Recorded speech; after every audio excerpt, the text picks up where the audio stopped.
34-27 is our halftime score. The lead was once 15. It is down to 7 points. Louis Alas, of course, with a concerned look on his face, and Frankie Lim, he knows this is not over.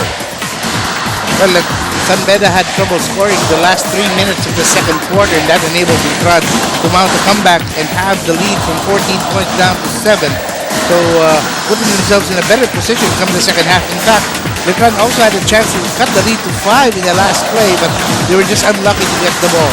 All right, let's check out the halftime numbers, and you will see that neither team has been impressive from the field today. And you can see San Beda hitting 13 of 33 for 39%. letran a woeful 22%. But you can see here the rebounding department. letran has leveled the count after Ekwe went out due to foul trouble, and turnover numbers of both teams are at 8, which is good for San Beda because traditionally they will commit more turnovers than the Knights. And the stars of the show so far, the leading scorers of the game for the San Beda Red Lions, it will be Oji Minor, and you can see he got off to a really good start, got a couple of drives down the baseline. Really unstoppable once he's got momentum. And Minor is probably the toughest matchup for letran because they don't really have a forward who is quick enough to stay with him or big enough to back him down. And it took him a while, but RJ Hazul finally came out in the second quarter, and that is one reason why letran is still in this game. Hazul finishing with 9 points from Rosar with 5, including surprise 3-point shot.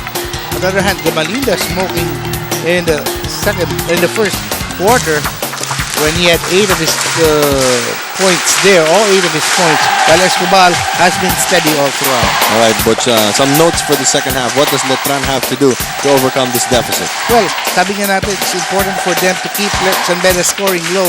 Their defense has to keep them in the game. They can't afford for San Beda to reach 70, 75 points because I don't think the way letran is playing that they can get to that much. So it has to be a defensive struggle for letran. They have to try and stop San Beda and, get some points whenever they can. Yeah, and unusual as it may seem, it's a good sign for letran that the usual suspects like Yusuf Al-Jamal and Pong Escobar have not been major contributors in the game. Well, sabi nga natin, yun ang game plan ni Louis Elas, trying to stop Al-Jamal and Escobar. The rest can get their points, but they have to stop these two from exploding because they will provide the lift that the Red Lions need to end up the first round with a perfect record.